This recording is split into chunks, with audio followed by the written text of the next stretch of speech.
Is this how you want to record it, as it is? It's up to you. It's nice to be able to see everyone. Cool. Right. Welcome. Do you want to start?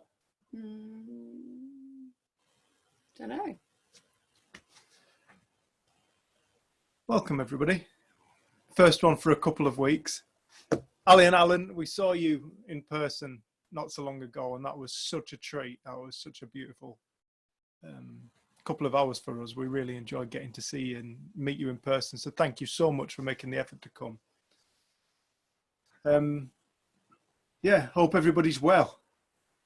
It's been an emotional week in our lives, well, especially mine.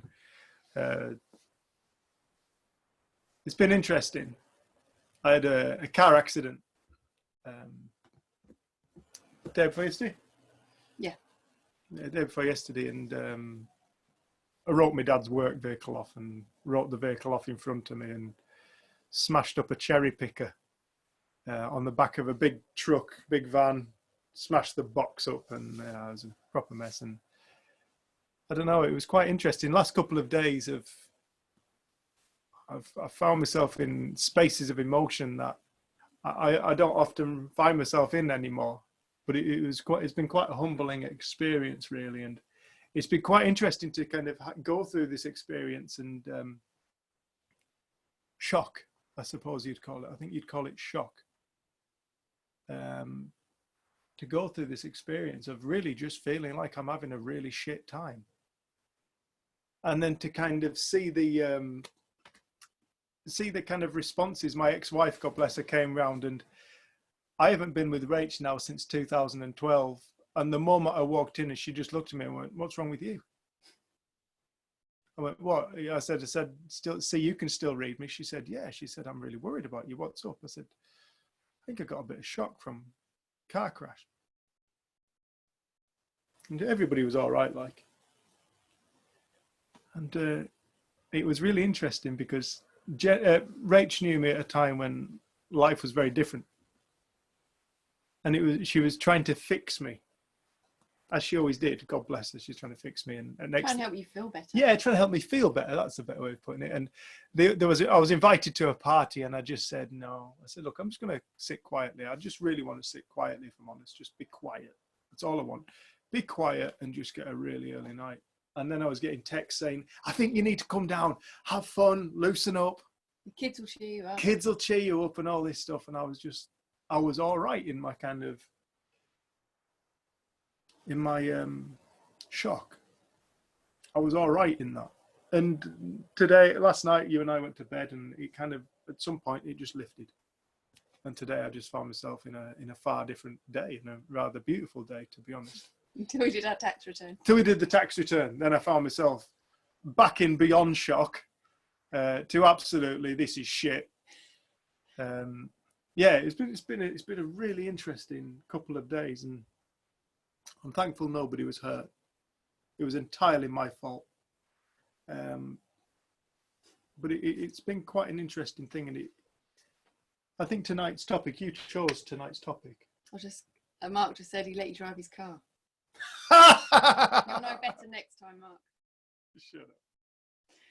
Well, tonight's topic was, I think I was writing this when you were in your kind of space, and it was about everyday magic. And I think sometimes when people hear the word magic, they think of like magic tricks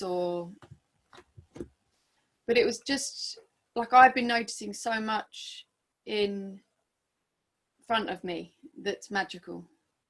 Like we got to watch this father blackbird bringing up the babies because the mother had either died or left. We weren't sure. She hit a window, I think. And we just watched him like feeding them, and then we watched them learning to fly, and just seeing how intelligent and how incredible and how magical life is. And just noticing every single day there's something incredible. Like, life is incredible, existence is incredible, and seeing how easy it is to miss. And I think in the blurb I kind of put, a busy mind, a busy life, work, money, COVID, all of these things seem to be things that are able to block our view of it or able to get in the way of it. And I think the simplicity of what Sid was pointing us to was just like here now, like what's here now. And people used to joke that going anywhere with Sydney Banks would take a long time because he'd be like, oh, look at this flower, this is the most beautiful flower I've ever seen, or oh, this cup of tea, it's the best cup of tea I've ever had. And you know, he wasn't always like that. He had moods and all the rest of it, but it was like he seemed to find a lot of pleasure and enjoyment in very everyday things. And we had a beautiful conversation with a man earlier who was saying his realization is that kind of where he's at the moment is almost moving towards this perfect life that he wants to create. And this is like the interim bit, which is almost enduring to get to this great life. And he caught himself. Like he has no idea whether or not the life he's trying to plan is going to happen, but he's almost putting off his happiness because he thinks it exists somewhere else or it exists in another kind of life. Or this moment is something totally different to the moment that he will experience come that moment. Well, what he found himself was he found himself present in the moment and saw how much there is to offer here. And that it's always here. It's not in this future life that he's thinking is going to happen. It's here now. Everything he was looking for, he said, I've realised it's here now. And he said, don't get me wrong, I still get caught up and carried away. He said, but that realisation has shifted something in me.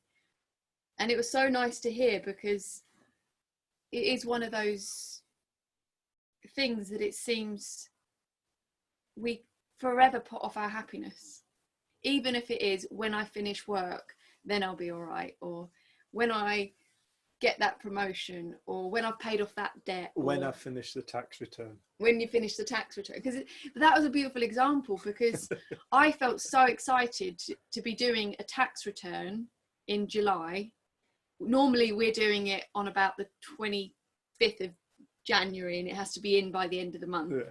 Like I felt like so organized and like, wow, and then we're gonna know how much money to put aside for tax, and then it means this. And so my experience was one of feeling really proud of myself and enjoying it. And then also I like going through and then I remember things like, oh yeah, we did that intensive with that person, or oh, do you remember when we did that trip? That's what that expense is. And for me it's kind of an enjoyable time. And for Dave just sits and he's like, this is shit, I hate this, and he's like huffing and puffing. And I mean it's a massive improvement because Dave used to smash the computer up every single tax return, so he didn't touch the computer.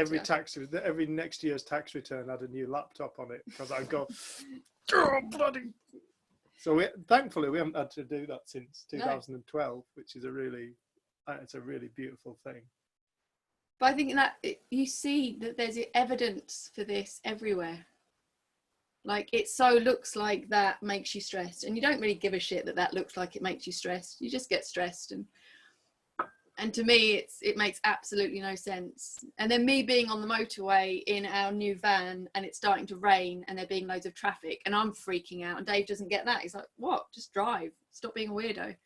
And you see how there's evidence for the fact that our experience, our life, our reality is born from within. It's not coming at us. There isn't something creating it. It's like born from within and there is no escaping it. And that's why I think I can sit now in my parents' garden, which I lived at their house we lived in that house from the age of 3, I think I was.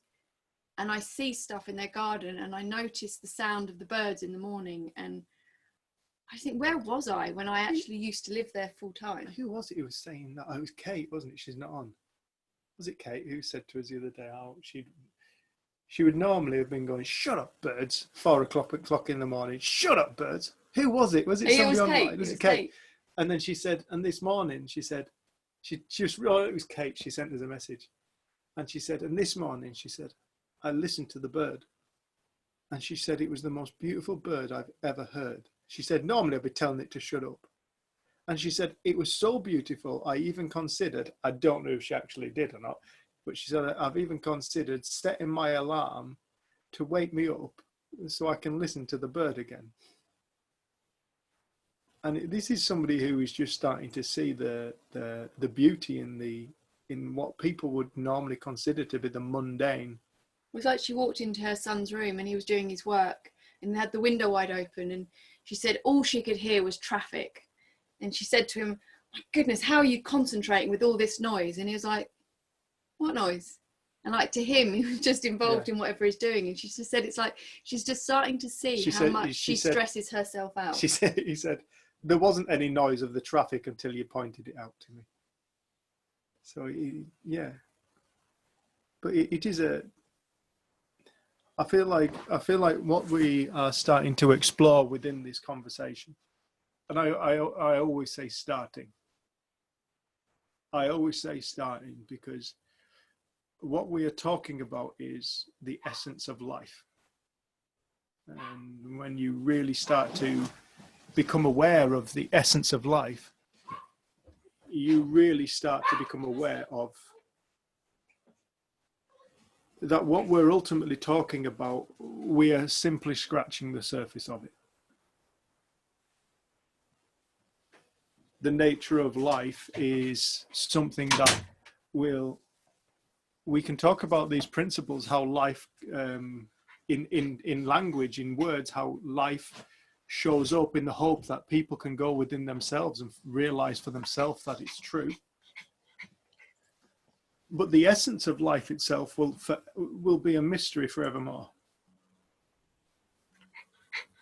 Life itself is always going to be a mystery. We could talk about these principles, but the essence of what the principles is pointing to can never be understood. And the reason, it's really obvious why, when you start to consider how can we never understand the nature of life? How can we never fully understand, I won't say the nature of life, but how can we never understand the force that some people call God, that Sid called mind, that some people call Allah, Buddha, whatever anybody wants to call it, quantum field, source, the universe? Why is it that we can never truly, fundamentally know it? And it's quite simple when you start to realize, well, to know something is a thought. To know something is a thought. What we're talking about isn't a thought. It's the source of all thought. It's something that we can never wrap our heads around. I know there's a couple of people on this call now and who have had direct experience one way or another of what people call source, what people call God, when people have realized from within themselves. But it is quite a telling thing that when people have these experiences or realizations within themselves, I'm sure that people on this call now who are sat here listening, that maybe when I mention this, they will look back in their life and they will go, I know what you're talking about. Those moments where, for whatever reason, we fall into a space of the most beautiful unconditional love. That's just words to try and describe this place. And anybody who kind of has experienced that will go, I know what you're talking about. You cannot explain it. You cannot put that into words. That space that exists within our being, for want of a better word, behind the facade or the veil of the reality we see, is this ever-present love. And when people start to touch that space, they will find that they will come back into their, should they remain alive, they will come back into their earthly human existence, having been aware of something that they could never quite put their finger on, but they know was beautiful. And this is the space that, personally for me, that set me free in my life. It wasn't something that I was ever looking for, in terms of, I didn't know to look for that. I didn't even know it existed. I had glimpses as a child, and once or twice when I was really kind of psychologically suffering, and to be honest, at that point I thought I was really cracking up. But this time I had two in a very short period of time, two kind of exposures to this space, if you want, for want of a better word. And it was that love that set me free. It wasn't anything I did. It wasn't anything that I tried to do. It wasn't anything that it wasn't anything I practiced. It was just a realization from within my being and became very aware of the fact that there is spiritual. And I've started to describe it a bit like this lately. I don't know why, but humanity in the West especially tends to live in a world where we live on if you imagine we live on a planet, but there is only a North Pole. A material world, for want of a better word. A material world. We live as though there is simply just this material world. And our science is kind of trying to do its best to prove this point, that the world and the universe is a material happening. I listened to Brian Cox, one of my favourite people on TV the other day, speak about how life came to being. And the old story of a few chemicals got together and the basic life emerged from these few chemicals, as though life is actually a chemical happening.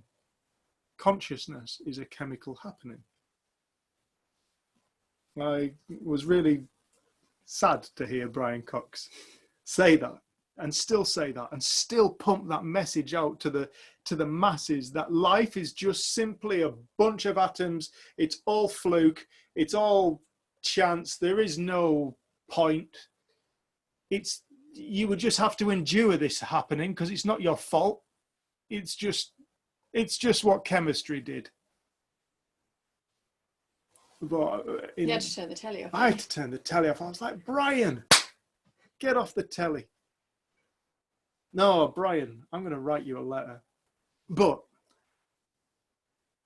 this is what we're getting pumped. This is what's being pumped into the Western world, is this science. And I get it. I get it.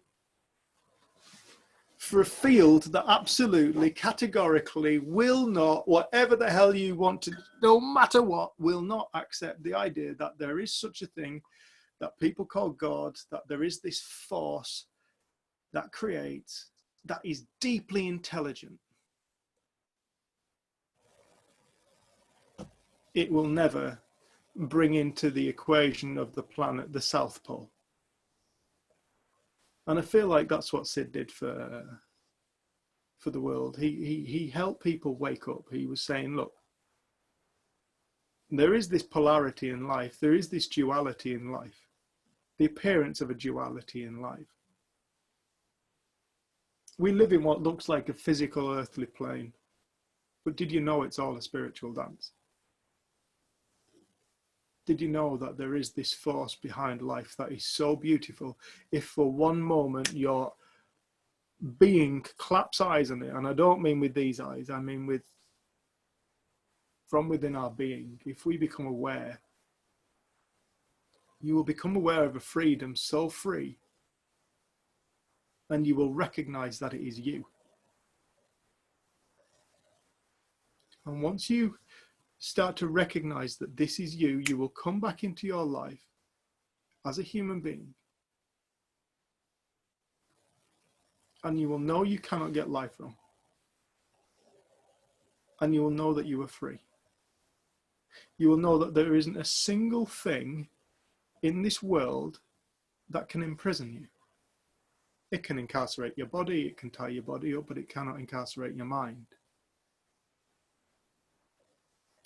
And I find it such an interesting thing when people go in this search of God, and then you speak to people who've had realization of what people call God or whatever they've realized, and you say, well, how did you realize God? How did you realize what you realized? Where did it take place? And they will always go, I realized it. It was within me. It came through me. I was present when it revealed itself, but it revealed itself through me. That's a really telling point. That's a really, really, really, really, really, really, really fundamentally important point to become aware of, that what we are truly looking for, and this is what everybody is truly looking for. I'm absolutely convinced of it. If we're looking for joy, fulfillment, happiness, love, contentment, connection, and if you really look at life, that's all we're ever looking for. We're looking for that. That is love without condition. That is love without being bound to an object or a person or a circumstance or an outcome or a figure.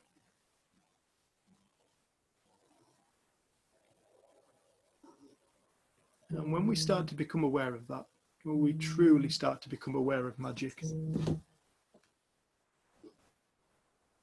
we truly start to become aware of magic.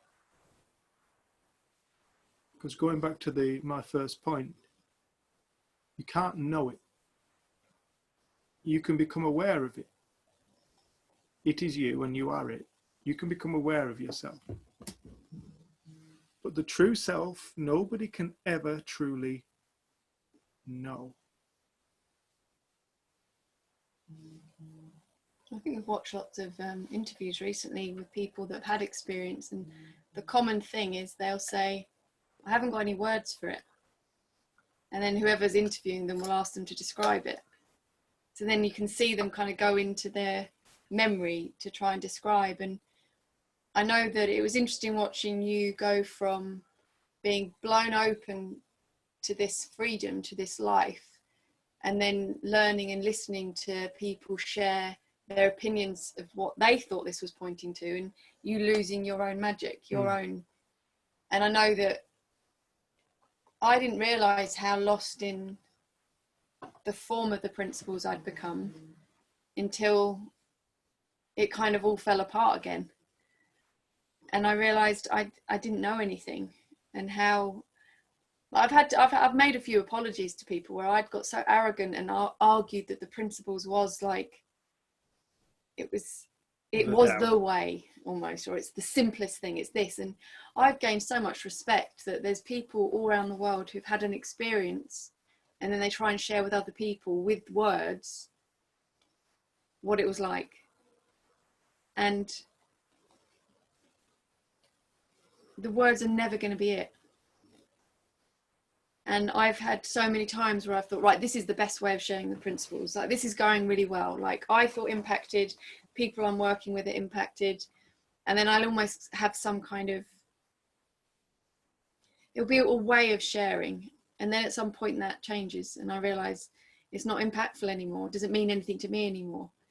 And I think whenever I talk to people now, I always encourage, like go back inside yourself, like, look for those moments where you've experienced even a glimpse of just almost the ego collapsing for a moment, and just, I think Dickon calls it feeling good for no good reason.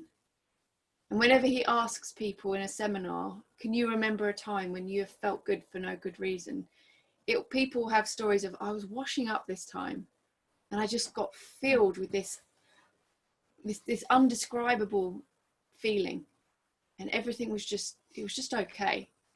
Or I was driving along and it was very ordinary times where people got filled with this space. And I don't think we realize or recognize how often in our lives we have been gifted those moments. Because I think as a society, we've got so focused on what's wrong, what's not right with us, what's not right with society, what's wrong. And we look at the times where we've struggled, or we look at the times where we don't feel good. We haven't got eyes for those moments where everything does just fall aside and we feel all right. And I think when we gain gratitude or eyes for that, we see more of it. Because awareness of it. I know that, like I often say to Dave, I think I get more anxious type of thinking and caught up in trying to please people than maybe you would. But I also recognize the gifts that I have when I come out of that space, how much compassion's built into it and understanding for other people, because I can see like, wow, when I'm in that, it looks totally real. And I think it's you live life with more momentary respect, like respect for whatever experience you're in, and respect that there is a deeper divine intelligence that just knows how to live. Like, I remember you telling me about the how perfect it is when the birds can eat the berries and then they don't eat the seed because they can't digest it, so then they deposit it in loads of manure. And I'm like, I never would have thought of that. I wouldn't have seen how incredible that was, that built into nature was this incredible system of spreading the seed. And then you pointed out so many things like that to me, and that's again like the magic, like the intelligence that we then think we're separate from somehow. I remember it being described to me once, all of the chemical reactions and processes that have to happen within the human body. They described it in terms of it being, if you could imagine a 2 mile long pieces of fishing wire, and they have to be twisted and turned in a particular way, and if there's one mistake, you're dead. Like, that's what's happening in your body every second. And we don't think it's intelligent, and we don't respect it, and we don't think, we take it for granted. And there's just so many things like that, that when they're pointed out, we can recognize that deeper intelligence, that deeper knowledge is present every moment. It's nothing to look for. There's nothing we have to gain. There's nothing more to add to us. And I think it's so easy to forget that. But I feel like it's, and again, it was this conversation this morning, this guy just said, I feel like something is just letting go. He said, it's still there. I haven't let go of it, but there's a loosening of it. And I think how many of us have stories that are so out of date, we're so bored of them, and we just keep reading them, we keep telling ourselves them, and then at some point they're not there anymore, and we look back and we're like, wow, I used to be like that. When did that disappear? That was my everything. But we don't often have a respect for that, because we'll be on to the next thing that we don't like about ourselves, or we want to be different. And I think the reason for that topic this week is because I've had so many conversations over the last couple of months, or really since the beginning of lockdown. And you can see how easy it is for us to have a story of dissatisfaction or lack, or I'll be all right when. And it's always like this future-based, there's something I'm lacking now. There's something lacking in me now. And it's been really nice, because I feel like so many of the conversations I've been having, it's been for me. I've been like, God, how often do I do that? Like, we've got the camper van now, and I'm like, when the camper van's finished, when we've got this in, then it's going to be really great. And I'm like, or I could just realize life's pretty great now. But we'll all do all of it. And that's life. That's being here, that's being human. And I think that's the fun, the games that seem to come from this, is not taking it all as seriously. And then being absolutely blown away by gratitude when I see something. And then I'm amazed how surprised I am that I'm amazed at how surprised I am at how caught up I can still get. It always dumbfounds me. I'm like, really? You got that lost? You found it and took it that seriously? And then I get to laugh again and go, yeah, because this life stuff is our everything in the moment. It is our reality. Bless him. Gordell's just had to go. He's had to put his kids to bed, but he said, thanks, Dave and Jen, for the beautiful teaching this evening. Yes, life happens now. And it's happening and will only happen in the now moment. Our full presence in our thoughts help living now and connecting to the messages that the universe is sending us in everything that surrounds us. Big love. Happy to connect next time. Helping to put the kids to bed now. Oh, bless him.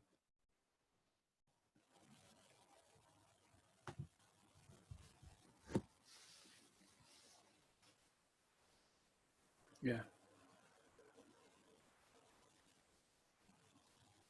We take all this so seriously. And this can be a real, like, you know, this can really kind of chap people's asses, I suppose, when you say stuff like that. It's like, taking life seriously. Have you seen the shit that goes on in this world, Dave? Do you know what happened to me? Yeah. Lots of great stuff does happen in this world. You know, we human beings. Hey, up, dude. How you doing, man?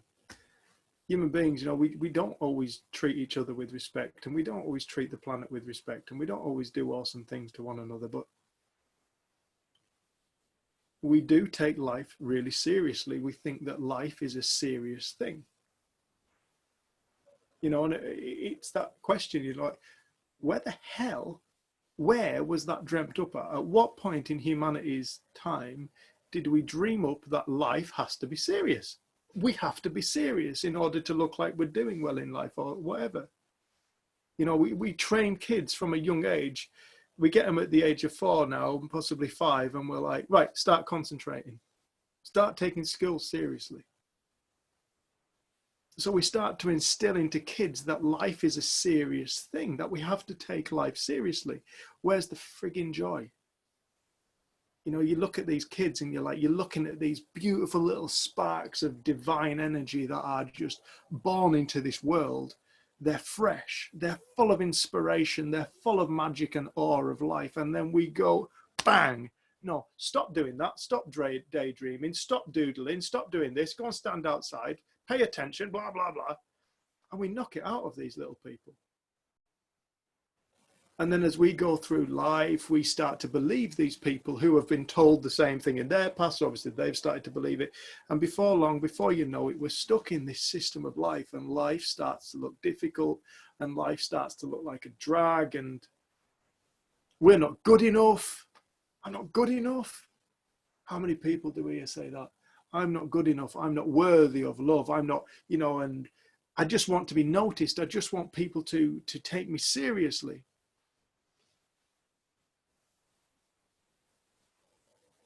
And it's all this idea that life is a serious thing. Why is life a serious thing? Why is it serious? At what point does it actually have to be serious? If people stop taking life so seriously, you know, Charlie Chaplin, I never really kind of paid that much attention to this man until I watched a little chapter of a video of something of him in the film called The Dictator. If people are familiar with that film. Has anybody actually seen the film The Dictator? Right, I see Colin got his hand up there. There's a beautiful line is a beautiful bit where Charlie Chaplin stands up as the dictator and he tells everybody, I don't want to be a dictator. And to me, it's one of the most phenomenal speeches. It's in the middle of a film, but if a dictator or a politician ever stood up and gave that speech, they would get my vote. It is just one of the most beautiful speeches. It's about how he doesn't want to rule over people. He just wants people to connect, and he wants to help people if he can. And he's trying to get the army to stand up and, come on, let's stand up. Let's fight against this idiocy. Let's fight against the idiocy that is the system of life, the system that is I've my thinking about the system, but it's my opinion. It's not a fact. But this Charlie Chaplin talk is a beautiful thing. Charlie was a man who literally just tried to bring joy into the world. And he knew that if he could make people laugh, they would start to enjoy their lives. What a beautiful thing. That man was a comic, and what a beautiful thing. But he was a man who didn't take life too seriously. And I don't know if anybody's ever had a chance to listen to Charlie Chaplin's poetry or read some of Charlie Chaplin's poetry. I really recommend it. I never have thought that man, he was a deep, very aware man. But we start to lose the magic. We start to take ourselves really seriously. You know, we want to stand up on this world stage. We want to stand up in this world and be taken seriously. We want people to respect us. You know, you look at the kids nowadays, God bless them. I was one of these people who I wanted respect of people, so I would intimidate people because I wanted to feel respected. I wanted to feel like people respected me, took me seriously. And so how did I do it? In a lost little world that I was in, I went around and intimidated people. If I can get your respect through intimidation, we see it in all kinds of ways. If I can make you laugh. I had a friend who really felt tied into the idea that he always had to be the funny one. I always have to be the funny one. It's hard, you know, because everybody expects me to be the funny one. You know, and you'd look at that and you'd go, well, that's really awesome. You know, you're the funny one. I mean, that must be a really fun thing to be. But no, it was a real bind for him. And he wanted people to take him seriously as the funny one. And, you know, you see it in all kinds of things. We all just want to be taken seriously. We want to be noticed. We want to be loved. And I think the kindest thing that ever happened to me was I learned something about life. I integrated, for whatever reason, it was revealed to me, and the South Pole got integrated into the planet, that this life is a spiritual event, whether people like it or not. You know, and the word spiritual comes with all kinds of connotations. It comes with crystals and white gowns and cults and weirdness and hippies and smudge sticks and what's them sticks you like? Joss sticks and all this kind of stuff, and it comes with all that kind of baggage. And I'm really spiritual. You know, are you a spiritual person? We're all fucking spiritual. We're all fucking spiritual, whether we like it or not. The whole fucking game's a spiritual dance. Whether we like it or not, the whole consciousness is it. We are, our very awareness, our very presence, our very, that is aware of this very moment is the spiritual force of life in action, dancing the dance of life in its very own little reality. Creating the world. What is God in the Bible? The creator. What are we? We create the world we see. We create our reality. We're tied into this idea that reality is a material happening, a material event that is inflicting itself upon us with all these sensations and emotions and happenings that we are powerless over. It really does look like that, like almost like our being here is irrelevant. Our being is irrelevant to reality. It's absolutely 100% the other way around. Our being is fundamental to reality. Reality is a state of consciousness, and it is the consciousness through which we perceive. And this is, and we talk about this an awful lot, but you will find there is evidence for this everywhere. This is why everybody likes different things. This is why people agree on certain things and disagree on other things.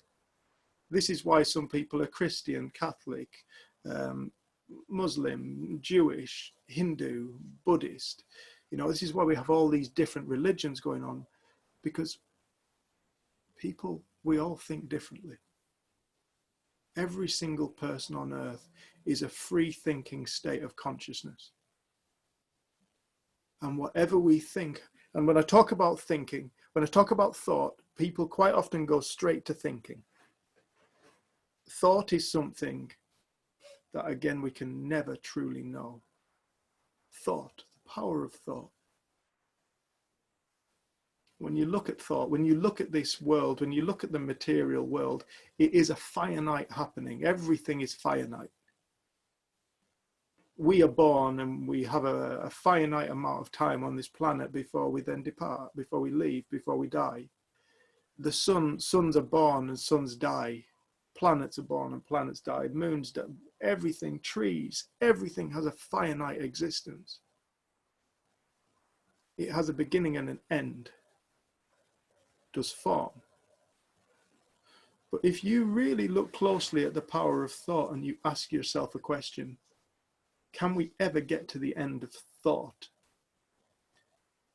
Is it possible for human beings to ever ever get to the end of thought? Is it possible for us to run out of thoughts? Or will the mind infinitely create continuously? When we start to become aware of that, we start to become aware it's actually the latter. The mind will infinitely create. So now what we're talking about, when we're talking about mind, we're talking about something that isn't tied to the laws or the boundaries of the physical. We're talking about something else. We're talking about something that doesn't exist within the boundaries of matter. Thought is infinite. Matter is finite. Now, we've always perceived the reality to be an external finite existence. But when we start to wake up and we start to integrate what I call the South Pole, you know, you could liken it to a magnet, one of those bar magnets with a positive pole and a negative pole. You cannot have a magnet with just a positive pole. It has to have its negative pole. And if you put a bar magnet down and go near it with another positive pole, it'll swing round and it'll connect with a negative pole.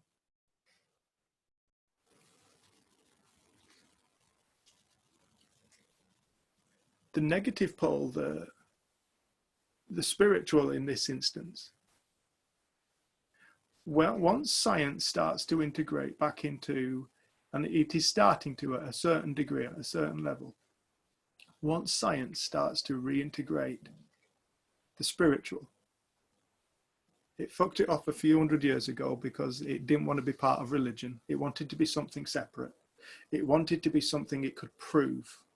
And you cannot prove consciousness. Science has never found consciousness, yet here we all sit. Scientists, consciousness is one of the great, most hotly debated things in science. We can't locate it. No, you can't locate it. You cannot locate it. It's not locatable. It's everything. Awareness, the energy of life itself, the energy of creation is everything. Everything we study under a microscope is it. And it is it observing itself. This game of life is so magnificent, it gets lost in itself. It dreams via thought all these different concepts and constructs with an idea of trying to find itself, but it never will. Because there is not two. In order to find, there has to be something lost. Somebody to find, something lost. Duality. Instant duality. Instant gone into illusion. So when we're truly looking for magic, to truly start to wake up to magic, there truly is only one place to look. I often talk about nature because I feel like that is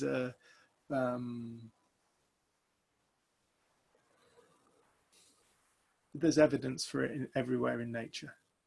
There's evidence for connection, for even connection. Mark, I remember you saying this when I described it to you. One of the things you said was when we talked about connection, we were saying everything's connected, and we just spoke about, no, it's not connected. To connect is to kind of take two things and put them together. To connect is to do that.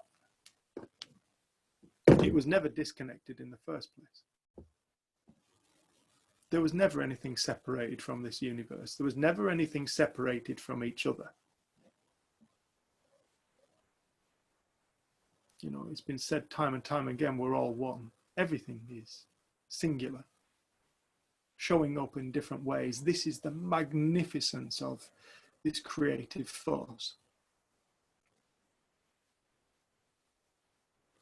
The magic that we're all looking for is absolutely within ourselves. We are it. We're made of it. Playing the game that we're not. Dancing around in life, lost in the concepts, lost in the ideas, lost in the beliefs, lost in the search. the search, the biggest stumbling block that anybody can find themselves up against is this search. I'm searching for this. I'm searching for this thing. I'm on this search. I'm a searcher. What are you searching for? I don't know. Well, how can you go on a search for something you don't know what you're looking for? And I always remember saying to you, Buddha didn't meditate his way to enlightenment or something like that. And you went, yeah, Buddha meditated for years. She said, and I was like, did he? Yeah. Huh. But he got his enlightenment the moment he stopped. The moment he stopped searching, trying to find something to hold on to, he realized, this is it. We are it. Everything is it. Everything is it. The ultimate perfection. It can't be anything other than perfect, because to have perfect or imperfect is a duality. Takes two. That will always be a perspective of mind. It will be a perspective of ego. It will be a thought. But what is just what is.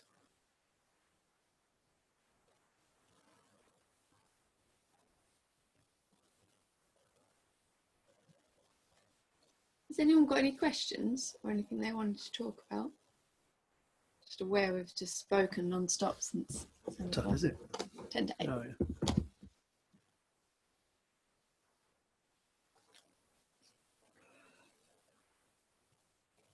Lise. How do you know Brian Cox isn't wrong? I don't know, Brian Cox. Or how do you know Brian Cox is wrong?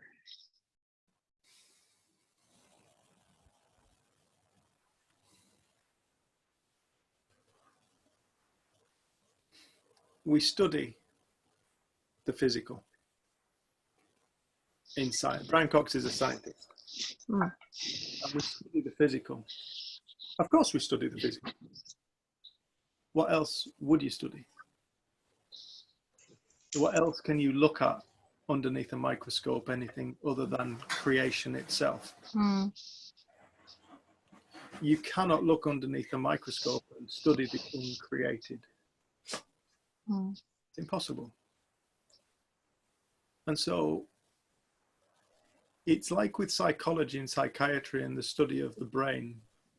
We're forever studying people who are struggling and stuff, and we're looking at what the brain does.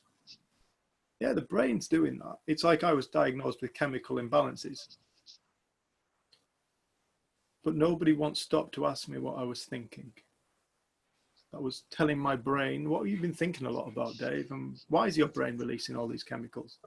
It was almost, they treated me as though I'd been malfunctioning. My brain was making a mistake. You've malfunctioned, Dave, like a computer that's frozen or something like that.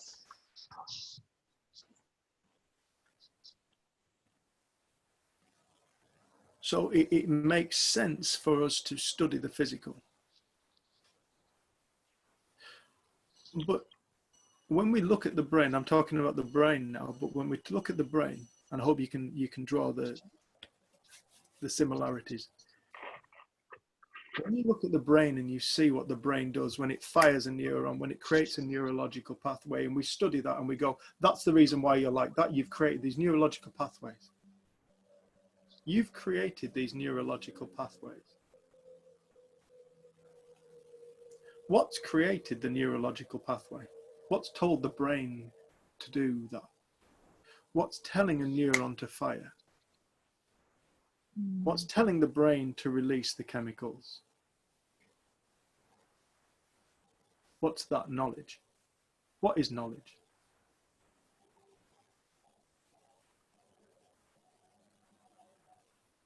You see, when you start to look at what knowledge is, you realize knowledge isn't a physical thing. It was one of our friend's kids was saying to us, yeah, but if it was the Big Bang, then what was before the Big Bang? What created that? What was before that? Like, and it was like, I think, I can't remember whose it was. I think they were about 7 or 8 years old, but they were just like, yeah, but what was before that? Yeah. And you're like, cool. Starting to ask those kind of, what was before? what was before the creation of form? There had to be something that created. And we never look to that. We look at what's formed. We look at what's created. We don't look before. And like Sid used to say, like, he knew nothing about We the don't brain. even consider before. Well, Sid used to say he knew nothing about the brain. He said, probably nor did Jesus Christ or Buddha or any of these people throughout time, but they realized something. There's something before brain. There's something before. And we don't look there. It's universal. We just look at what's created and then try and make sense of it with what's being created through us. So we're already in creation. So even observation is creation. It's still too late. Anything we think is too late. It's after. Yeah. But that piece that I was reading in the New Scientist, they did the studies and found that there was, you'll know this, a firing just before thought. So it was, this won't make any sense, but yeah, before thought. That there was a firing in the brain that was before thought. No. Yeah. Okay, good answer. Yeah. Before the creation of that experience. Before the creation of that experience. But I'll go back to the point, what is it that's what's telling it to fire? What's the energy? It's like, I often say this, if I wanted to get this in the material world, if we want to move something or we want to engage something, it requires an energy exchange. So it's potential energy that then goes into kinetic energy, I think it is, and then when it lands, it turns into noise energy and heat energy and whatever. You know, Rust. Oh. Sorry, Rust. Bless him, he's stood by the door. He's coming back. He's coming back now. Sorry, lad. Hi, Rusty. Hi, Alex. But Thanks. you see, everything it requires energy, and you know, it's a thing that's thrown around in science, energy. But again, I always ask this question because what is energy? You know, we start to think we really know something about life. And the more I've got to know something about life, the more I know I don't really know anything about it. I know I can't. Rusty's drinking a drink now. I know I can't know it. It will always be a mystery. That creates will always be a mystery, because the only way that we can possibly know is through creation. All I could see is his little tail in the air and but yeah, sorry, yeah. I just see this little tail sticking from the screen. But when we think we know something, it's a creation. And it's a concept, it's a belief. Beliefs are creation. Yeah. You won't find the answer by looking to beliefs.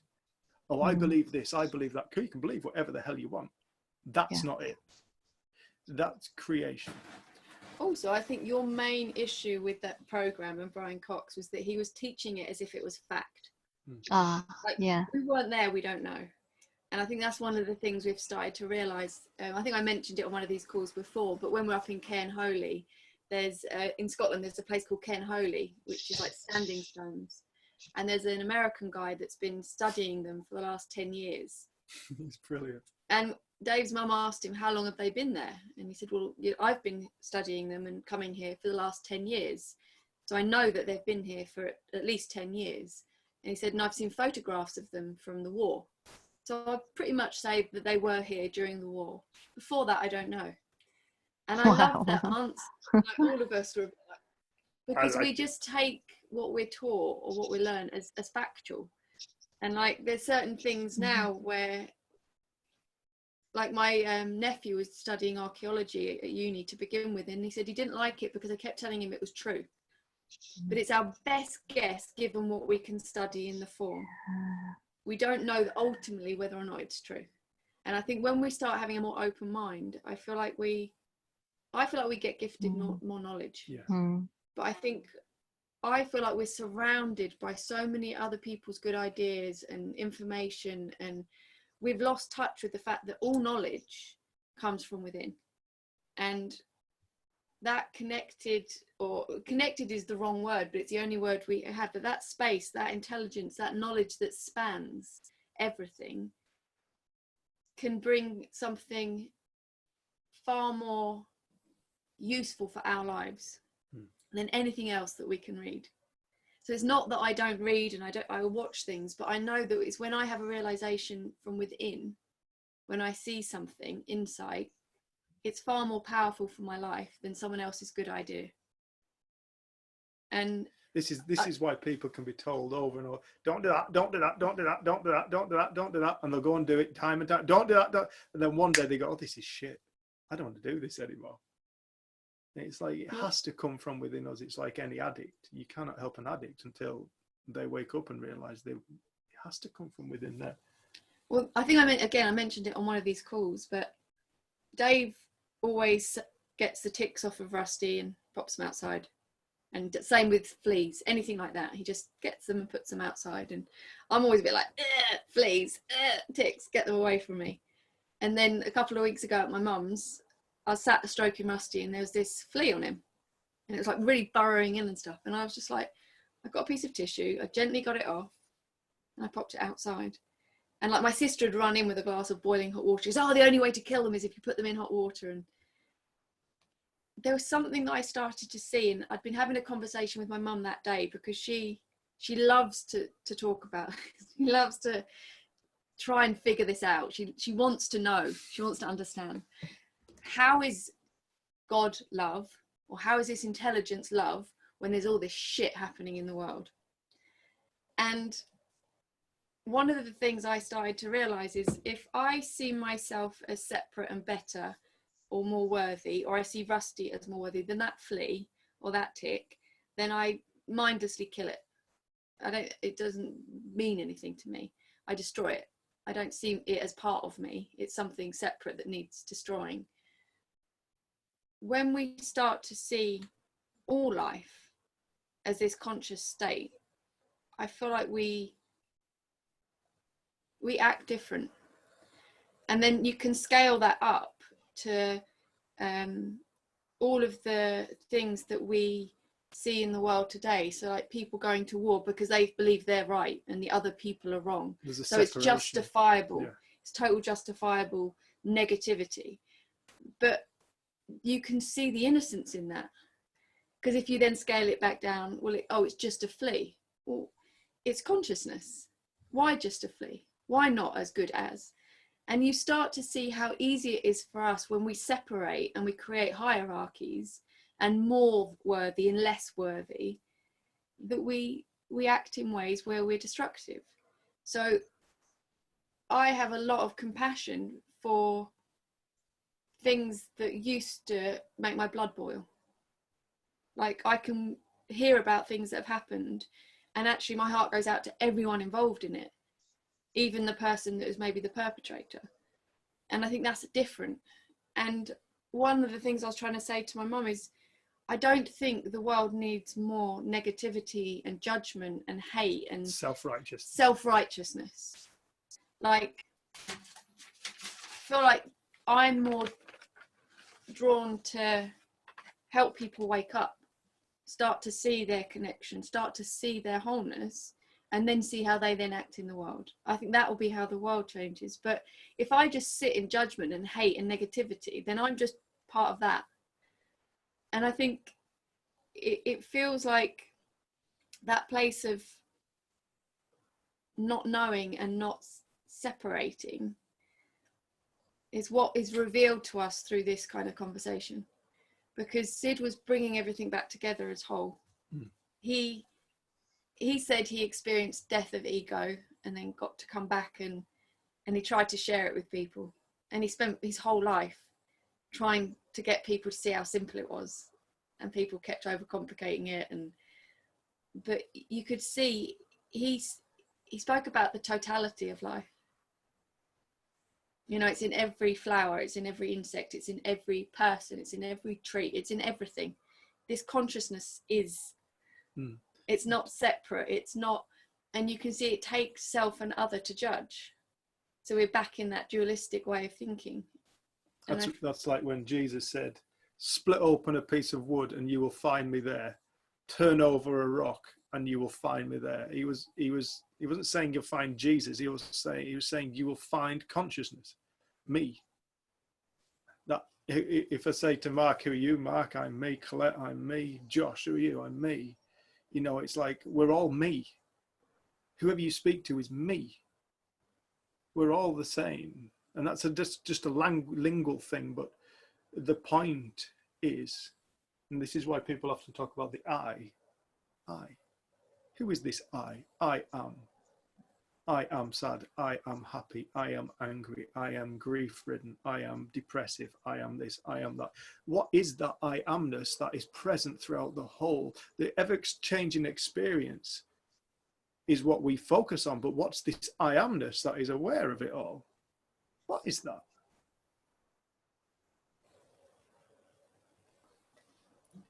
And I think just going back to a little bit about, sorry, Mark, one sec, going back to what you were saying, Lise. Sorry, Jen, I totally interrupted you then. Do you want to finish off what you said? I don't remember what I was saying. Oh, sorry. But if you really look, you know, can chemicals come together and create, by chance, by fluke, by complete, it just happens. The biome of the earth. I mean, if you really look at the intricacy of every single interaction that every single organism plays within the biome of the earth, the chances of it being absolute fluke are absolutely non-existent. I remember one person describing it as being like an explosion in the print works and the entire words of Shakespeare just happened to fall into being. That's the chances of it actually being fluke. And then we've come up with theories like evolution, how it's all chance evolution. Evolution isn't a chance thing, it's a perfection thing. Everything is created. There was a study on great tits I read, birds. Be careful if I say that in front of some people of proper children. I love great tits. But these particular ones are about that big. And they usually are hanging around nuts. But they were studying these great tits and they've realized that over the last 40 years, their beaks have changed. Like there used to be quite a broad beak on a great tit and now they've gone very thin. And this is because of all the bird feeders and nuts they're feeding on. So in the last 40 years, they've noticed there's been a drastic change in the beak shape. These bills haven't gone like bananas or like a duck's or anything like just chance or fuck it, we'll try this. No, they've become a really specific, useful tool. You know, and it takes intelligence, knowledge, awareness for that to take place. And if you really look at matter, matter cannot create matter.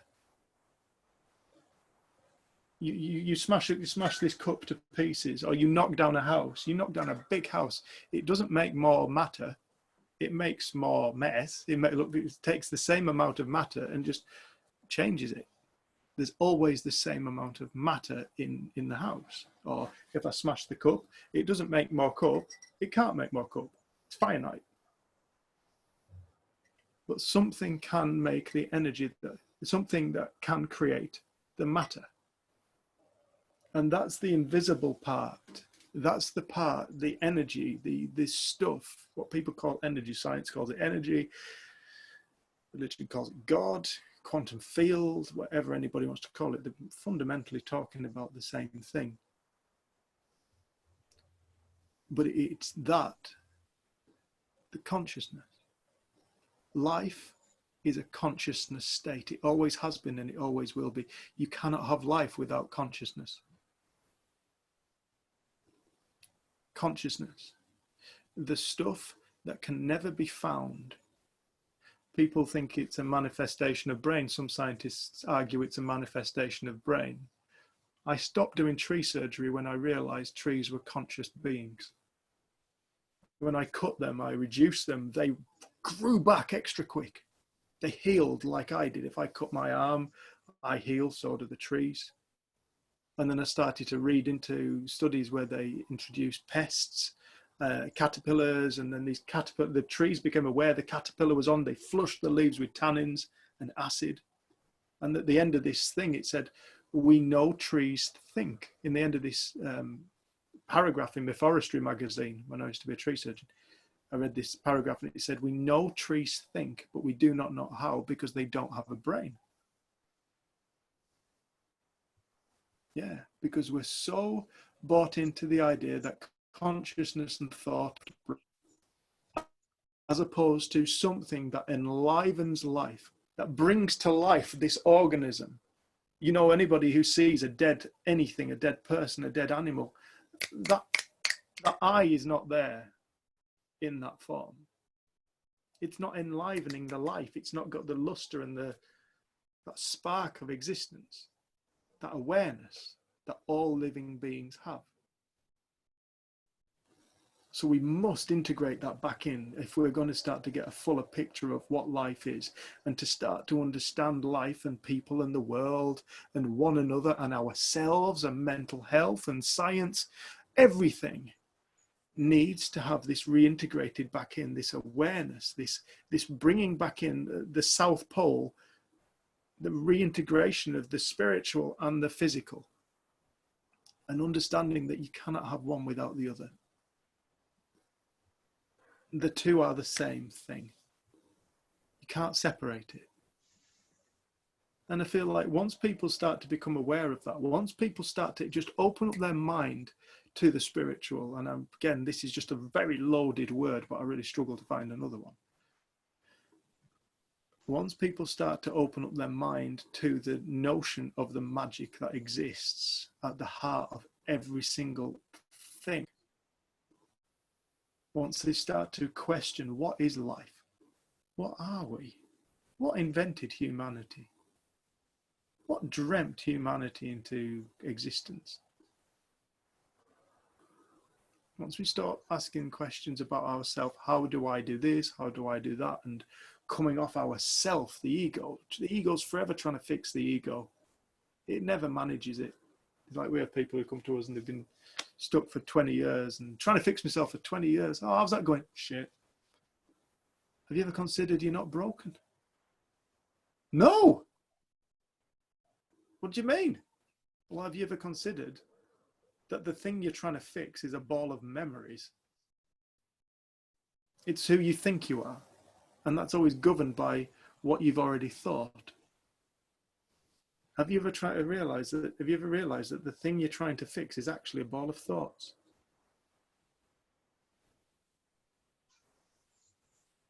What is thought? Mark, mate, what did you want to say, mate? Sorry, dude. No, you said it. You just said it. You said it.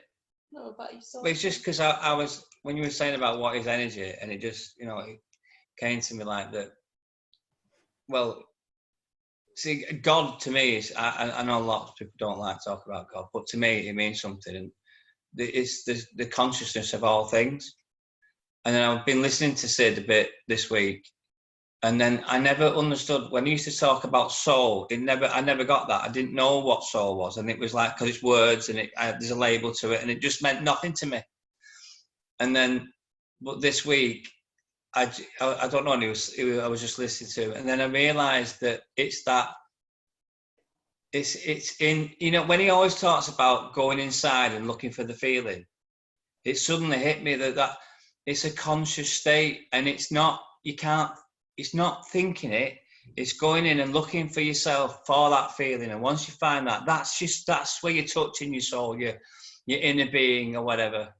And I realised it. I thought I'd realised it before about it was all, looking for the feeling. But then it's weird. Then when you hear it again, or you look inside again, you have another insight, and then it didn't mean that. It meant this on a deeper level.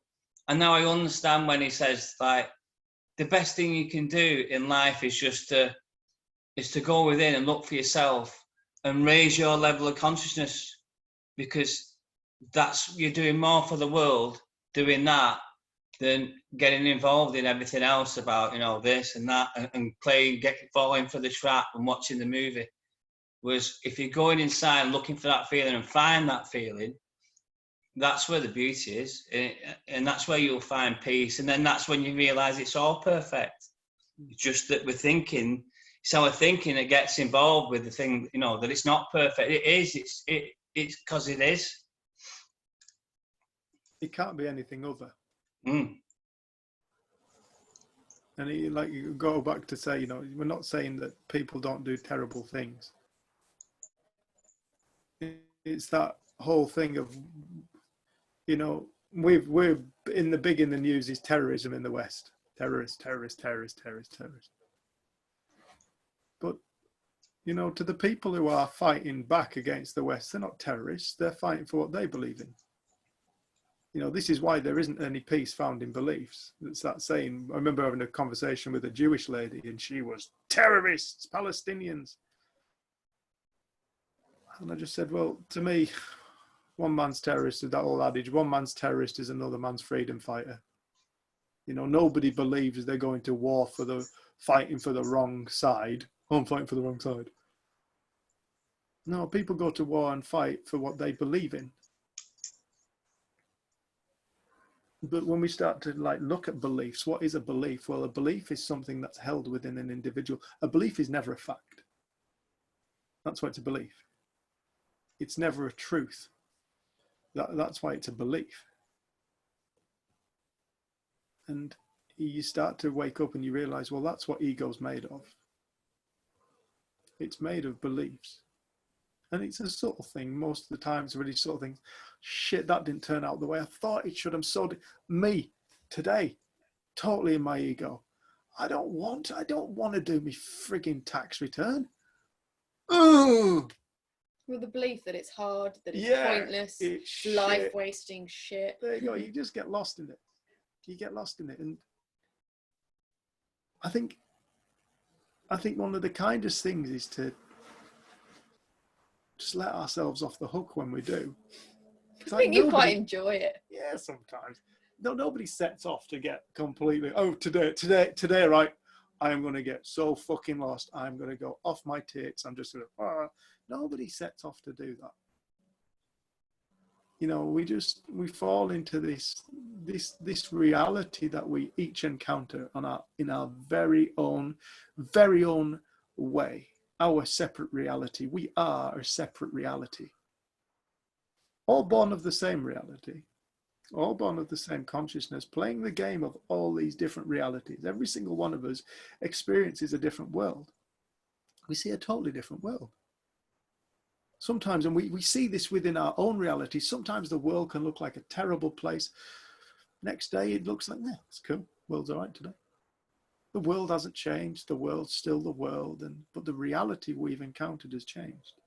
The consciousness from which we are observing it from is showing up differently. We have to become aware of this, because once we start to become aware of that, you start to become aware of the nature of reality. Reality is an experience. You cannot have reality without experience. There is no reality without experience. What is there without experience? Experience is totality. There is nothing without experience. There has to be the awareness in order for there to be the reality. You take away consciousness, no reality. The dead rabbit, what was it? The dead pigeon. We picked up a pigeon yesterday off the road. Took it to the shop and gave it some water. I think it'd been hit by a car. It was a really beautiful bird. It sat in my hands, and it was really comfortable, and probably uncomfortable. It died, but you know, it was a state of awareness that was quite interested in me. Like, what are you going to hurt me or what? And once it realised I wasn't going to, it kind of chilled out and just sat there. But then, next time you see it, its reality has finished. Its reality has ceased. And I'm only aware of that via my consciousness. I'm only aware of the pigeon reality via my state of consciousness. So my consciousness is fundamental to the pigeon, because without my awareness, there is no reality of that taking place within my being, within my reality, within my world. So it's like, once we start to cotton onto the magic trick of life, that reality is a state of consciousness, and this is why arguments take place, because everybody sees things differently, Well, I was and it thinking looks about real to everybody. this week, the amount of conversations and comments I've heard about the masks, Yeah. having to wear the masks. Like, some people are terrified, some people are really fucked off, some people are like, we're becoming puppets, and all of those conversations. But it doesn't take into account that our mind is free. Yeah. And I don't particularly want to have to wear a mask in every single shop and blah blah blah, but I don't have to take it as that it's been taken so personally by so many people that I've spoken to, and I get it, but it's like, our mind is always free. There is nothing that can be done to us by government that takes away our free mind. Nothing. We can be put in prison, we can be told we have to stay in, we can be fined, all of those things. But I think it's knowing that our mind's free. And like, there are so many ideas and conspiracy theories and counter arguments and all the different things about what's going on at the moment. Like, I've heard so much stuff from so many different people, and it gets to the point where I don't want to listen anymore. They may be true, they may not. But it's like, I know that I'll never actually know. Where do I want to live? How do I want to live? And I think knowing that our minds are free, it's free to think anything at any moment. Like, we could be doing our tax return and completely your mind could be free to think about the most beautiful time in your life and get lost in that. My mind was also free to stop, to forget that I wasn't enjoying the tax return and just get on with the tax return. But you can see how we hold ourselves to a belief. It's a belief. And there's one audio that I used to listen to of Sid's, and I can't ever find it again. And I can't remember what I heard from it. Was either there's no peace to be found in beliefs, or all suffering comes from beliefs. And he may have said both, or he may have said neither, but that's what I heard. And I saw how any belief that we hold can become a burden. We'll suffer it, we'll argue it, we'll defend it. And I think that's why I still have loads of beliefs and ideas. And last night I went to the party that you didn't want to go to, and ended up getting onto the conversation to do with like nutrition and Was that with Sarah? Vaccinations and all those kind of things. But I didn't feel like I needed to sit there and put my opinion in. I was like, well, I actually don't know. Because some people were saying, well, I know someone that lived till they were 89 years old and they smoke and they drunk. And someone else was saying, well, I found out that the reason I felt like this is because of this lacking in vitamin. And like, there's this massive discussion. And I just sat there and it was like, normally I'd want to engage in that, and there'd be part of me that would want to almost show what I knew about it. And I was like, I don't actually care, because I don't know. Why is it that some people seem to do everything right nutritionally and they still get ill, and some people seem to eat shit and don't get ill? I don't know. But there's something deeper to life that I'm interested in. And I still make decisions and do things for my life, but it's like you recognize we're living in the unknown, but we think we know something. And the more that we can realize that we're living in the unknown, but we think we know something, it creates space to see something else. And we know that we watch a plant and it grows towards the light, and it takes all kinds of roots to get there, and it's amazing that it does it. And it seems like every part of this life feels like a movement or a journey or an evolution. But in a way, I'm starting to see it more as that is the feeling or the desire or the idea that there's a movement or an evolution or a direction or a journey is completely made up. There is just this now, and it always has been. And like, someone asked me about religion the other day, so I was like, actually, when was the first religion? What was that? And then I went on Wikipedia, and like totally got lost in way too many words, because it's like you can see that throughout time we've tried to make sense, we've tried to label, we've tried to understand, and we create something around it as if we know, and then we try and get other people to believe that too. And I was looking at it all going, it's just what we do, it's just what human beings do. And they're saying, and before written history there was loads of stuff, but we don't know it because it wasn't written. And I was just like, wow, we get so lost in our creations, and we take it all so seriously. But that feeling of movement or change, that's all in the subjective realm. But there's something objective that doesn't change and doesn't move and that's constantly creating, and always has been. And then I've been looking at kind of all the stuff throughout history where people believe, you know, there's a fight on our hands and it's good against evil and it's this and it's that. And it always seems to be that that's the battle, that's the idea that we have as humanity. And I don't know, I feel like I'm fighting less, or getting on my high horse less, or being self-righteous less, and being here now and enjoying my time here now, until I'm not and I'm caught up in something. But it just seems like it's less. Like, wow, I'm alive. Like we were raspberry picking for about an hour and a half earlier.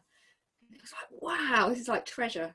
Yeah, this is like 15 pounds worth of raspberries. We just pick them. Isn't this awesome? Treasure. And like simple things, and you're like, oh, this is what I enjoy, picking raspberries. And it was that I have created so much dissatisfaction in my life through this desire or want or need of something to be different than what it is. I feel like the principles, in a way, like my initial kind of wake up to the principles, it was like I saw the subjective nature of life, and it felt like I was just floating. Like, that's the only way I could describe it. I felt totally untouchable, because I just knew it was a game or a play. And I don't know at what point like the seriousness comes back in, and you get lost in your own creations again. But I like to remember that initial time, because that was where it was wordless. It was totally wordless, what I'd found. But it was every day, it was everywhere. And it's so easy to forget that and get lost in trying to understand more. Or it's it. When we think we understand something, it's when we can articulate it into language. Well, I loved it. I was holding our friend Rachel's baby yesterday, 7 weeks old, and like we're in the kitchen and she was getting ready, so I said I'd hold him for a bit. So I had him for about half an hour, and I just watched him go like in and out of different feeling states. Like you could see he'd get uncomfortable, like maybe he had wind or something, so he'd be moving his body, and then he'd be like lost in just looking at, I don't know what they see at that age, but like just shape and color, and his eyes are just almost like he was drunk, going everywhere. And it was so interesting just watching such a new presence of just observing. He was just observing. It was so, there's something about that I always find really special. It's like I don't feel like he was trying to get anywhere or do anything. He was just there, here. Look at the light. Wow, what's that? There's a noise that would make him jump. And it was like, it was so moment to moment.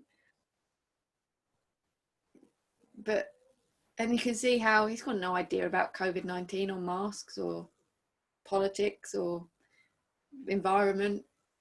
He's still here, he's still alive, he's still breathing, he's still awareness. And he's experiencing.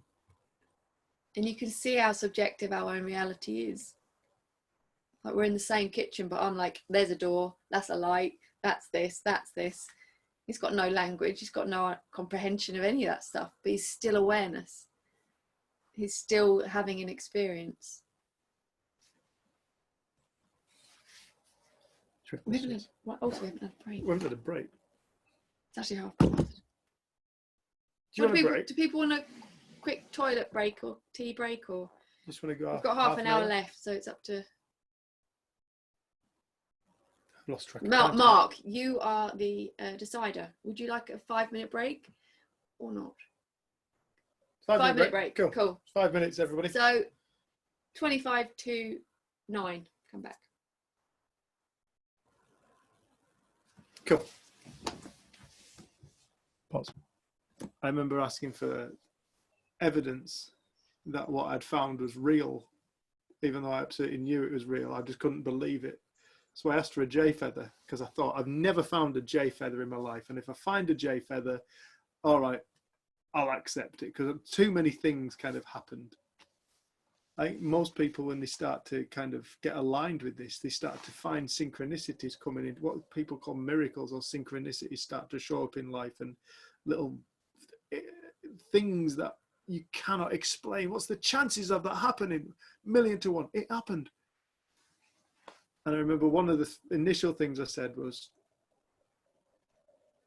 send me a jay feather. And if I get a jay feather, then all right.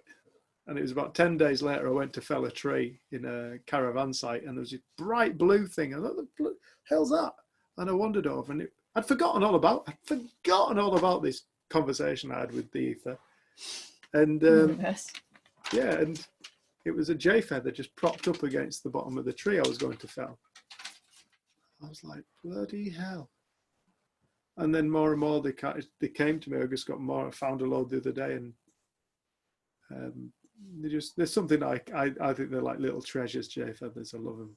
I've got a theory about that though, synchronicity. I need to talk to you about that privately. I think I've seen something about time. Have you? Do you want any cheese with your toast? Yes, please. As long as it's vegan. Has anybody got any questions?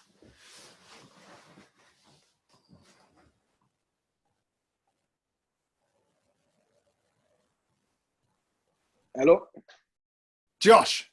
how you doing? You right? I'm good, man. Josh, I have to just introduce people to Josh. Josh is a lad we met in a playground when there was there actually any kids with us at the time? We had Archie. Oh, we had Archie, that's right. Yeah, Archie. And Josh is a beautiful fella who was doing some pull-ups. If anybody needs a personal instructor, personal trainer, he's your man. Thank you very much. My question was, what are your views on afterlife? On the afterlife. Oh, that's a cool question, man. My personal views are, I can't explain it. I can't tell you as such. But I'm aware that you can't kill consciousness. Yeah. And it's like any energy. You know, science will tell us you cannot destroy energy. You cannot create more. You cannot destroy it. And what is consciousness? What are we? We are energy. We are something that cannot be destroyed. There was a thing, I mean, Josh, a disclaimer, legal asterisks. I'm not religious. Yeah. But I love the work. I love listening to religious teachings of all religions. But there was a thing that Jesus Christ said, and he said when he was asked about, Jesus, tell us how our end will be. Like, same question. Tell us what happens after we die. And his answer was frigging beautiful. He just turned around and said, I take it from your question you found the beginning that you ask about the end. As in, where were you before you were born?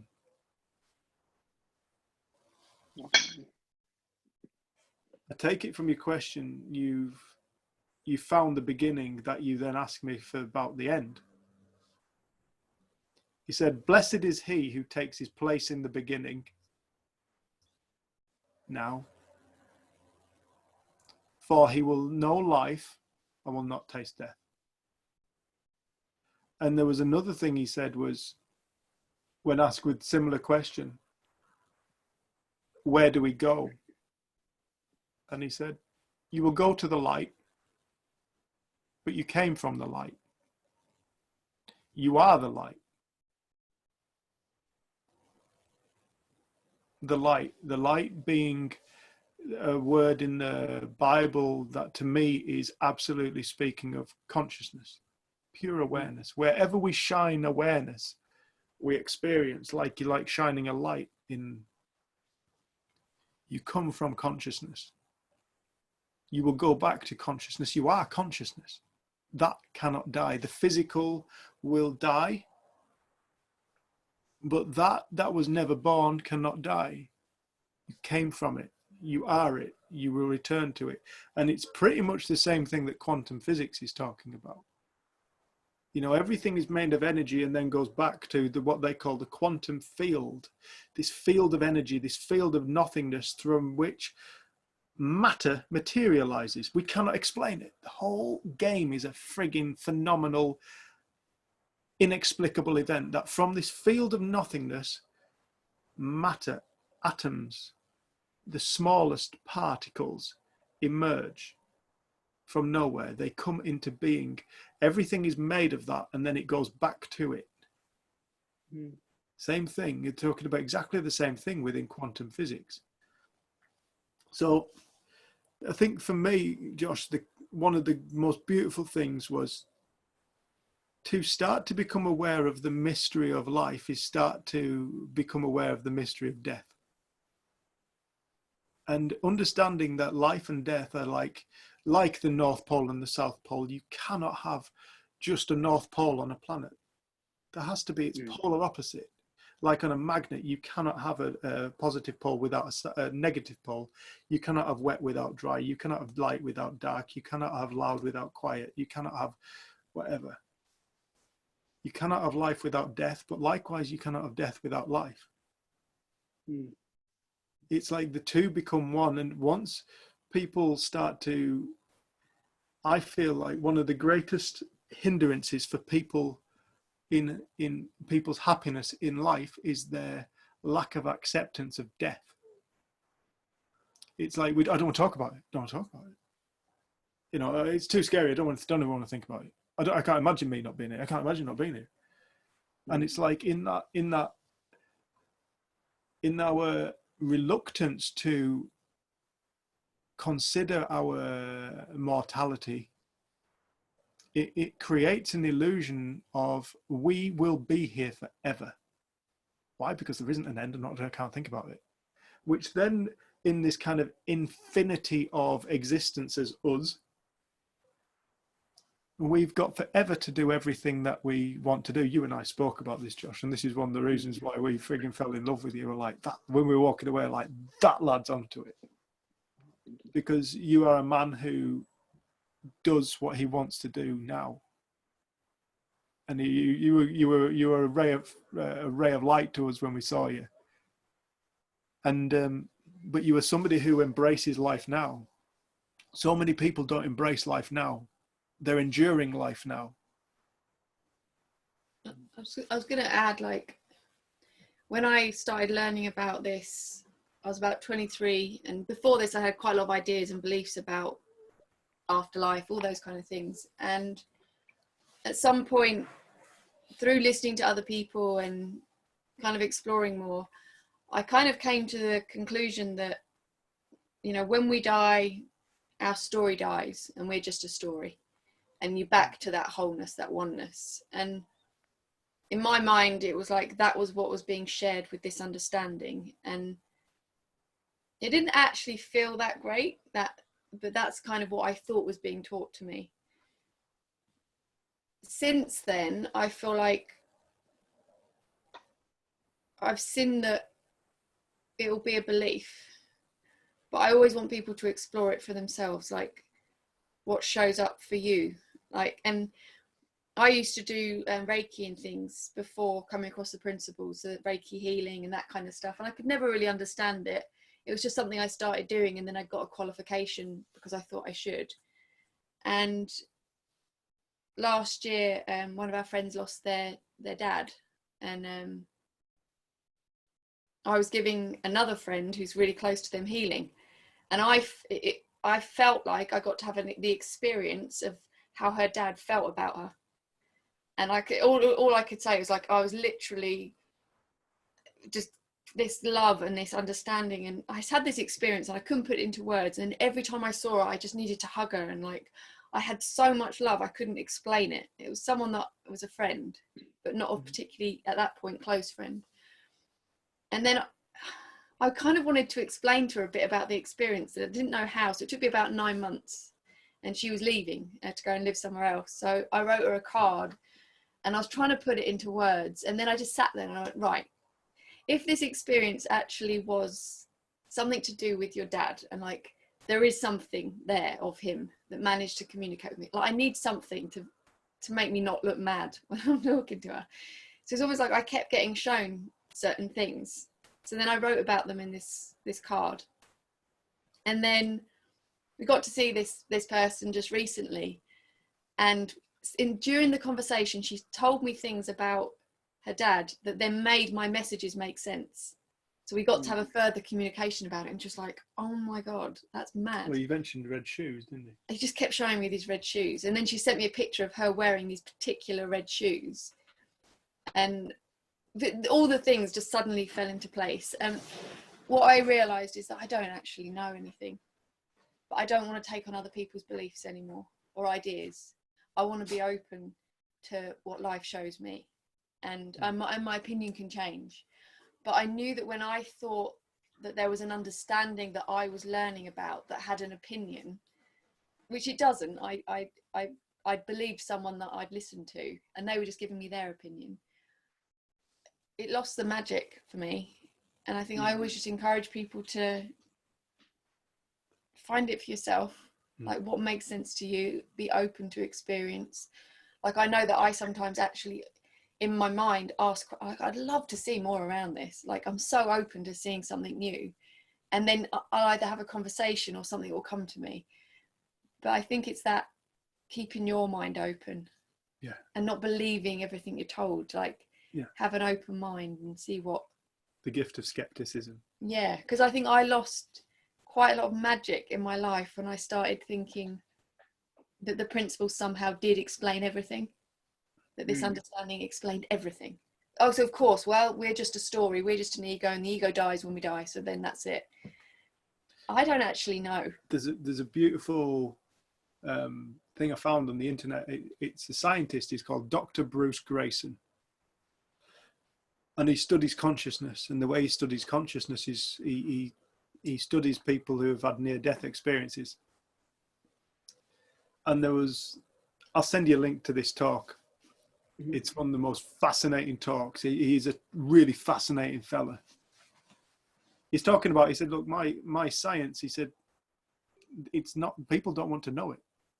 It fucks around with the model too much. It messes around with the belief system. It doesn't fit in with the science that we're taught. But he's a really beautiful man when you listen to him. But he tells of stories of children he's worked with, and there was one story he tells of this little boy who, at the age of 2, was fascinated in planes. So his mum and dad bought him this specific plane that he was fascinated in, a toy one. It was an old Second World War bomber. And when he jumped in it, his mum went, oh, look, it's got bombs under the wings. And he just looked at his mum and went, no, they're dropper tanks. He said, this is a such and such. I used to fly this with Jack, somebody or other. And whenever we used to come into land, our tires would burst. We always needed new tires on our planes. And his dad was listening to him, and he kept on talking for weeks. He was talking about this plane and this man. And so he looked up these planes, and it turned out that these were dropper tanks, and these planes did have a problem with their tires bursting upon landing.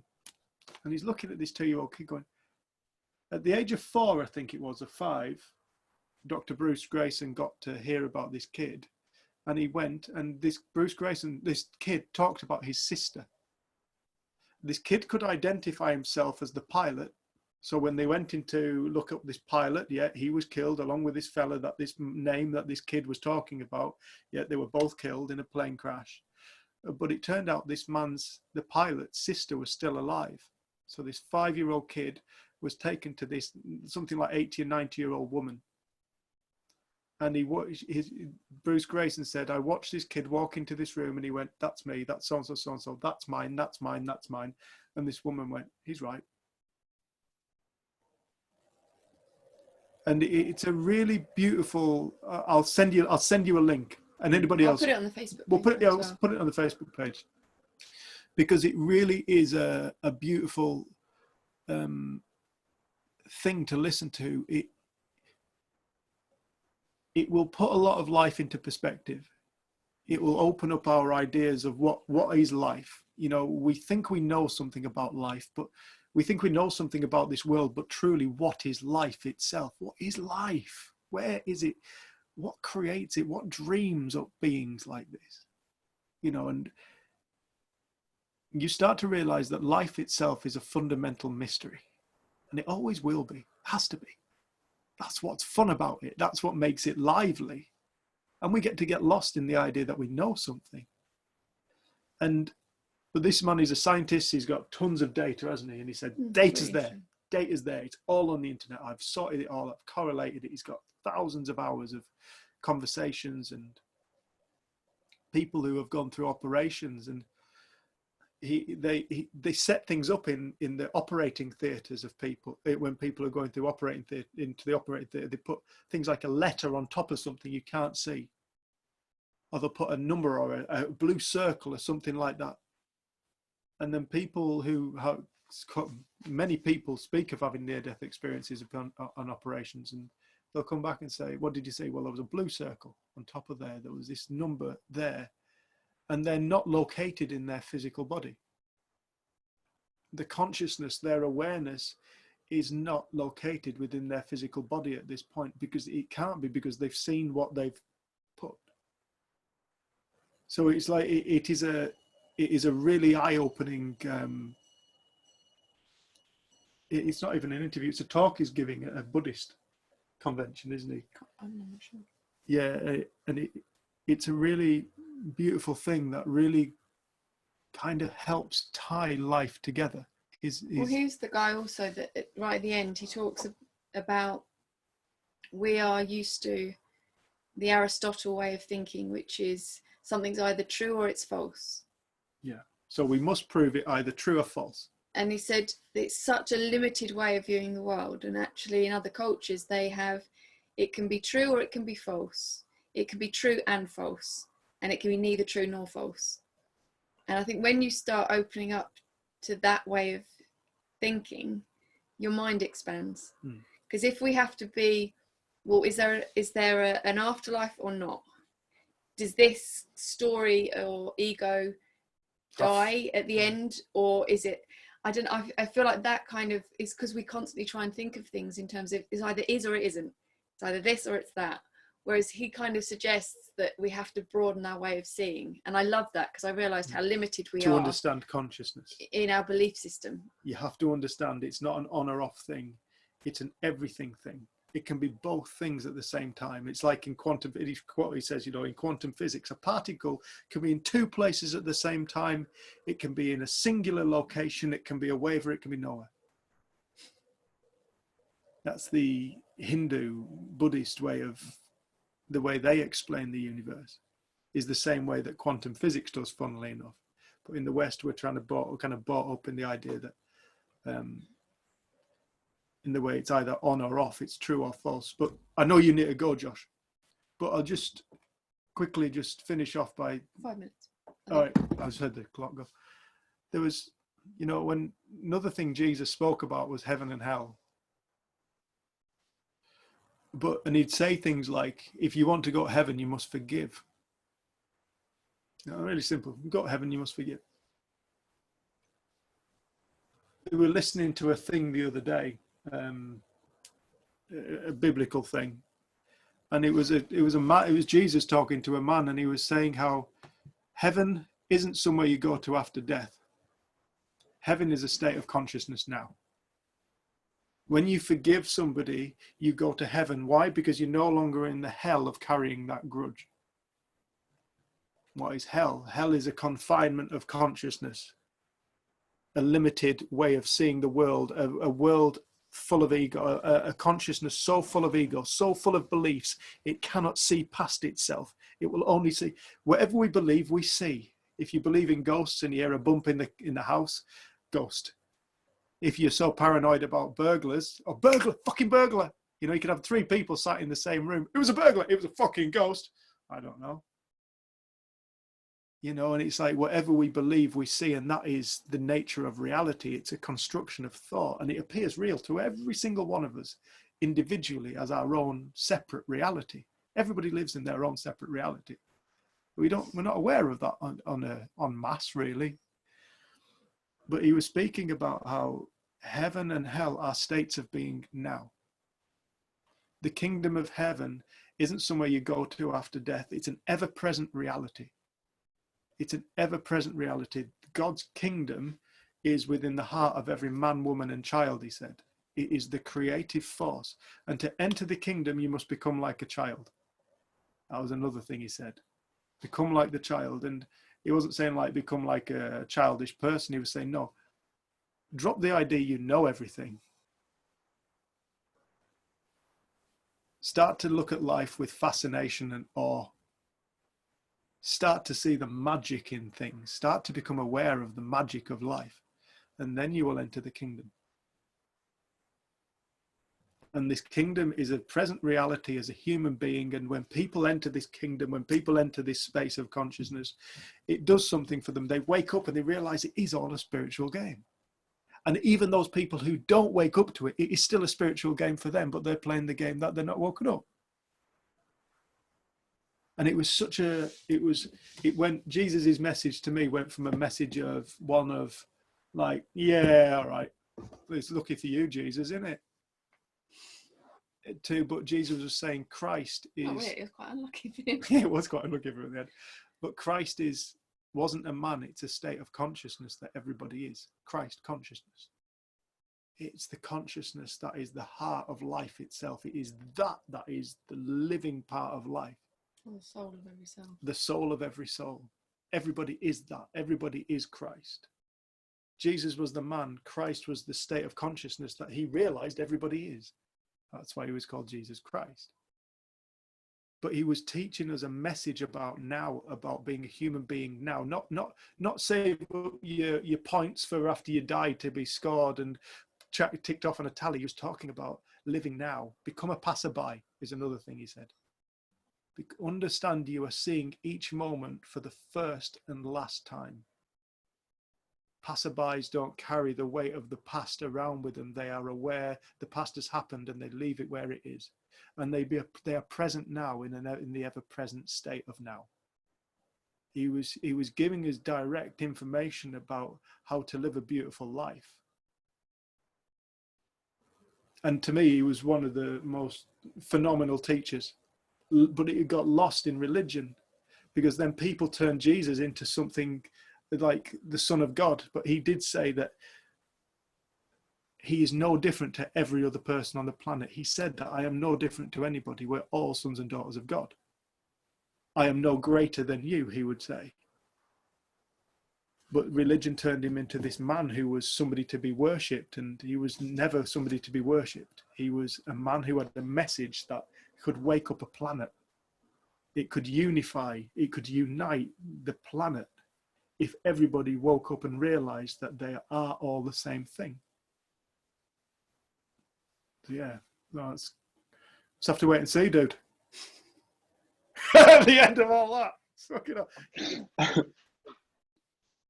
No, that's really insightful though. Like, it's hard to think about, but it does, like, when you explain it like that, it does open your mind up a lot more. Yeah, man, that's it. That mind, it's all the mind. People don't realize this. It's entirely mind. The entirety of reality is all mind. That's why we all like different things, and everything we think we like, we assume everybody else. We think we're right. Everybody thinks they're right. The way I see the world is real. But there's 7.7 billion people on Earth doing that. Each person thinking that the way they see the world is real. Who lives in the true reality? Who is it seeing the real reality? 7.7 billion different realities going on. This is all a magical trick. This is all a magical dance of consciousness. We're lost in the story of society and the world, but it's all ultimately a massive dance of consciousness. Catch on to that trick, you're free. You can go and live, and you're a human being. You'll be a human being. You'll get caught out by the traffic. You'll crash your car, and like I did the other day, crashed my car and wrote off my dad's van and the van in front of me. And shit happens in life, but part of life. It's true.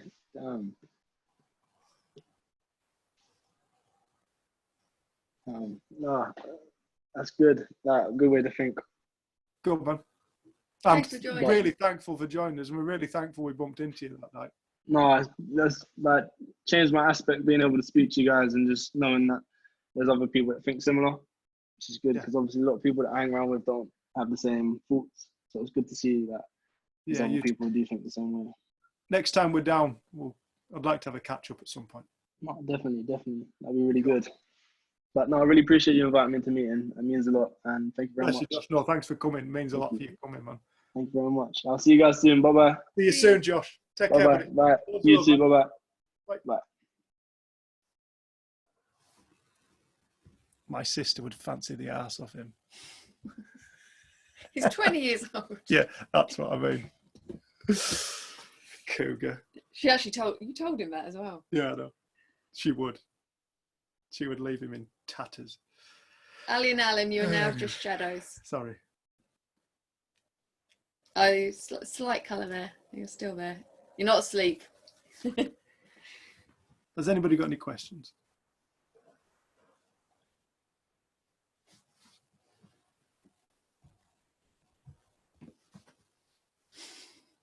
Oh, bright light. Kendra, it's nice to see your face.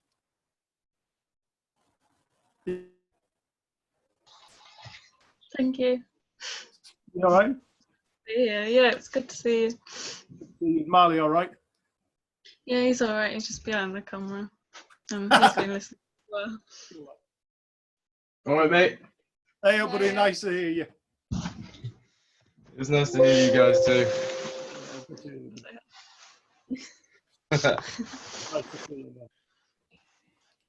Him and his brother are two awesome rappers. I love rap, but those two lads are awesome. No, Keep they it are good. really good. Yeah. Right, what are we on? Okay. We'll call it a night. Thanks everybody for coming. And we're back in the north now, Kendra, so if you do fancy a cup of tea. Yeah. And Now we're anybody else in North who wants to come and see, we'll figure that out. Yeah. And Susan, when you get a moment, we've got 2 days together, I think. Working. Last time Susan came to visit us, we just drove around because it wasn't that good weather. And we were really tired, and we'd promised her these amazing walks. We just drove around. So it was still nice to spend time, but we didn't really get to explore. So next time. And we'll put that talk up on Dr. Bruce Grayson. Seriously, if you have time, please just have a listen. It's, this conversation about the principles it's not a limited thing. It's an infinite thing. And, people are waking up to the magic of life from all different angles. And yeah, this Dr. Bruce Grayson is a really beautiful man, a really humble scientist. And I think people would really get a lot from listening to him. I need to ring you in a bit about what I saw before. Yeah, okay, mate. I was trying to write it down, but I can't explain it. But something you'll understand, I think. Was it a spaceship?